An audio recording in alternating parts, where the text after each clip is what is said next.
2020 클라우드 CEO 아카데미 웨비나는 과학기술정보통신부가 주최하고 한국정보통신산업진흥원이 주관하는 행사로서 클라우드 현재와 미래를 이야기하는 자리가 되겠습니다.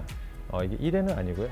벌써 몇 년째 계속 이어지는 행사이고, 올해는 10월 19일부터 11월 15일까지 한 달간 언택트 웨비나 행사로 진행을 하게 되었습니다. 그래서 클라우드 서비스를 아직 도입하지 않았거나 또는 전환하는 기업의 경영자를 대상으로 클라우드 왜 도입해야 되는지, 또는 플랫폼 사업자가 제공하는 비즈니스 활용과 우수기업 사례, 또는 IT 분야별 클라우드 전환 사례에 대해서 설명하는 세미나라고 보시면 되겠습니다.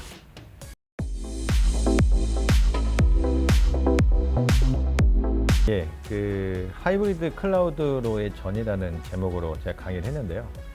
크게 세 가지로 제가 설명했습니다. 첫 번째는 이 전이를 시작할 때 어떻게 할 것인가. 두 번째는 전이를 하게 되면 이 모더나이제이션이라는 게 있는데, 이 모더나이제이션을 어떻게 할 것인가. 세 번째는 이제 수용하게 되면서 고려사항은 무엇인가. 이 세 가지로 설명했습니다.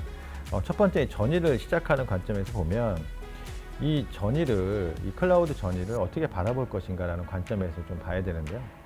이 클라우드 전이를 단기간으로 바라볼 것인가, 아니면 장기간 관점에서 회사를 변화하는 관점에서 바라볼 것인가, 이런 관점을 설명을 했고요. 두 번째는 그러면 내가 이 전이를 시작했을 때 과연 어떤 클라우드 서비스 프로바이더가 과연 적정한 것인가, 그 특징은 무엇인가에 대해서 설명을 했습니다. 그리고 클라우드 적용하게 됐을 때 어떤 워크로드를 옮기는 것이 적합한가라는 것에 대해 설명을 했고요. 그 다음에 기존 시스템들하고 퍼블릭 클라우드 전환했을 때 그 워크로드하고 어떻게 연계할 것인가, 이거에 대해서 제가 설명을 했습니다. 두 번째로 이제 모더나이제이션 관련해서 설명을 드렸는데요. 이 모더나이제이션에 대한 정의를 한번 설명을 드렸고, 두 번째는 이 모더나이제이션에 대해서 각각 서비스 프로바이더 또는 컨설팅 업체마다 정의가 다 다릅니다. 그래서 그런 것들을 제가 설명을 드렸고, 어떻게 합의를 해야 되는지에 대해서 말씀을 드렸습니다. 마지막으로는 실제로 그러면 클라우드 전이를 할 때 이걸 도입하는 입장에서 회사들은 뭘 고려해야 될 것인가에 대해서 기술적인 측면, 역량의 측면, 수행하는 측면, 이 세 가지 측면에서 제가 설명을 드렸습니다.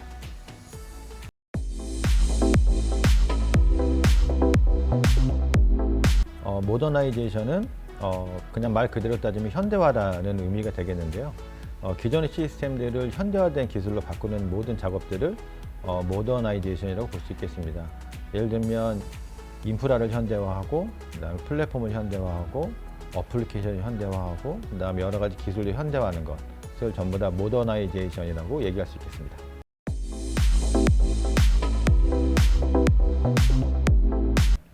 네, 정의로서는 한 가지로 정의될 수 있지만 어떻게 적용하느냐에 따라서 많은 용어들이 나오게 됩니다. 특히 가트너나 또는 딜로이트와 같은 컨설팅 업체들, 또는 피보탈, AWS, 애저와 같은 그런 클라우드 서비스 업체마다 사실 모더나이제이션에 대한 얘기들을 하고 있지만 용어들은 조금씩 틀립니다. 그래서 용어들을 좀 정리하고 협의를 해야 될 필요가 있는데요. 예를 들면 AWS 같은 경우는 유명한 7R이라고 하는 6R+1R이라고 하는 어떤 방법론, 모더나이즈 패스를 얘기하고 있고요. 또 피보탈에서는 예전부터 클라우드 네이티브한 얘기를 많이 했기 때문에 어떤 어플리케이션 관점에서 모더나이제이션 얘기를 많이 했습니다. 그리고 제가 가장 많이 적용했던 애저에서도 클라우드 모더나이제이션 관련된 용어들을 정의하고 있는데요. 요것들이 비슷하긴 하지만 조금씩 다른 측면들이 있습니다. 그래서 제가 이제 모더나이제이션을 했을 적에는 고객에게 이런 모더나이제이션 레벨들을 쭉 설명을 하고, 그 회사에 맞는 레벨들을 정하고, 그 레벨에 가기까지 위한 어떤 허들레이트를 다 정해줬습니다. 예를 들면 리팩터를 한다는 것은 데브옵스를 적용하고 컨테이너화해서 어플리케이션 올리는 것을 리팩터를 하자. 그 다음에 리아키텍처는 예를 들면 서비스를 좀 잘게 쪼개면서 나의 서비스를 API로 노출시키자. 리빌드는 아주 클라우드 네이티브 개발하자. 이런 식으로 고객하고 합의를 해서 그런 레벨들을 정했습니다. 그런 레벨들을 정하는 것들이 이 클라우드 전이에 되게 중요한 일이고 해야만 합니다.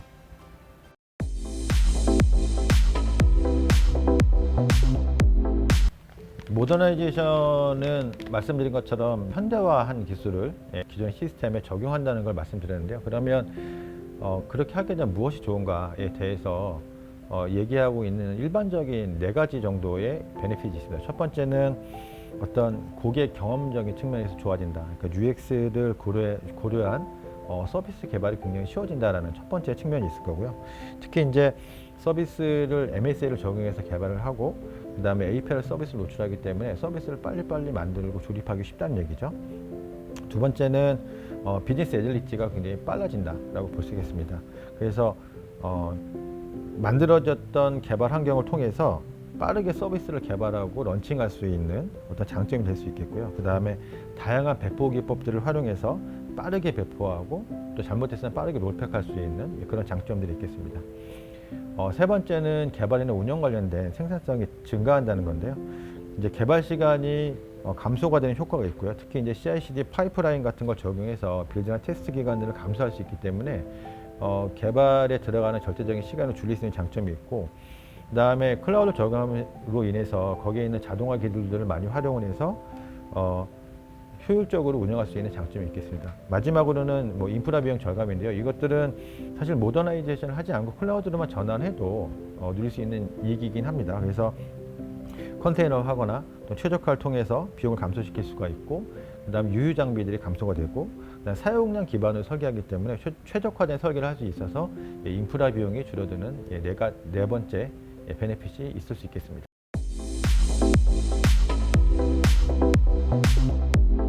클라우드 전환의 기대 효과는 TCO를 포함해서 비즈니스 밸류도 고려해야 된다는 얘기입니다. 비즈니스 밸류라고 하는 것은 어떤 이제 디지털 혁신을 위한 역량 확보라든가, 그 다음에 클라우드 기반의 어떤 새로운 비즈니스를 발굴한다든가, 또는 사용자 서비스 만족도 향상이라든가, 또는 클라우드 생태계 내에 신기술 적용하는 것 같은 어떤 돈으로 따질 수 없는 그런 가치들까지 고려된다는 의미로 말씀드렸습니다.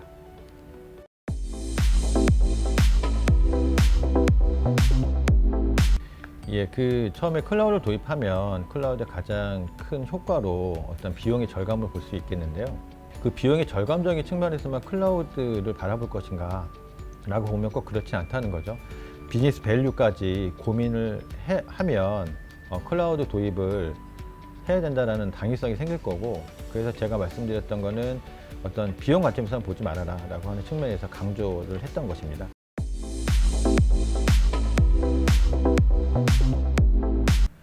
기술적인 측면, 역량적인 측면, 수행적인 측면, 이 세 가지 측면에서 고려를 해야 된다고 말씀을 드렸죠. 그러면 기술적인 측면에서 보면 기존에 이제 플랫폼도 있는 경우가 있습니다. 기존의 온프레미스 환경에서 어떤 프라이빗 클라우드 환경을 갖고 있을 때 그런 것을 어떻게 활용할 것인가를 고려해야 된다는 측면이 있겠고요.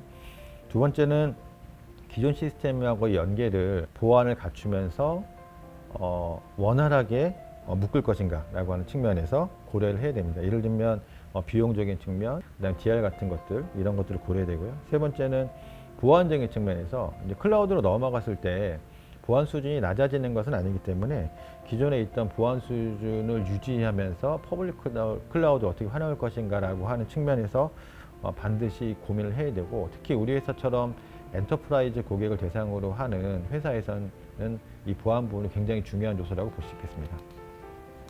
두 번째로는 역량적인 측면을 줄 수 있겠는데요.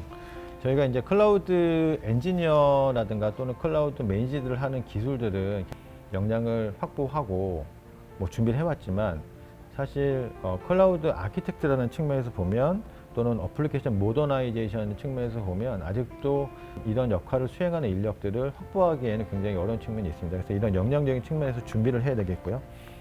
그 다음에 클라우드로 변환하게 되면 기존에 이제 개발하거나 운영했던 인력들이 과연 클라우드 환경에서 어떻게 개발하고 운영할 것인가라고 하는 어떤 변화 관리 측면에서도 고민을 좀 해 주셔야 될 것 같습니다. 마지막으로는 수행 측면에서 좀 고민을 해봐야 되는데요. 수행 측면에서는 클라우드를 도입하게 되면 아무리 작은 시스템이라 하더라도 고객 사이에서도 그렇고 저희 수행하는 측면에서도 그렇고 여러 가지 조직들이 인게이지가 되게 됩니다. 예를 들면 제가 이제 역할을 수행했던 사이트에서도 보면 IT에 있는 팀장들이 전부 다 들어와서 의사결정 기구에 들어오게 되는데, 왜 그러냐면 그 클라우드가 작건 크건 상관없이 모든 부분들을 포괄할 수 있기 때문에 이해관계자가 많게 됩니다. 그래서 그런 조직적인 측면 또는 의사결정적인 측면에서 어떻게 가져갈 것인가를 고려해야 되고, 두 번째는 한국에서 그러니까 국내 사례가 거의 없다 생각보다. 예를 들면 지금 우리 회사에서 하고 있는 이런 클라우드 전이가 타사는 굉장히 많이 했는데 우리 회사만 늦게 하는 것인가가 아니라 실제 시장에 나가 보면 우리 회사가 굉장히 빠른 편이고, 그래서 무엇인가를 하려고 보면 레퍼런스가 없기 때문에 또는 사례가 없기 때문에 이런 것들에 대한 고민들이 많이 있게 됩니다. 그래서 이런 것들을 고려해야 된다라고 말씀드리고 싶습니다.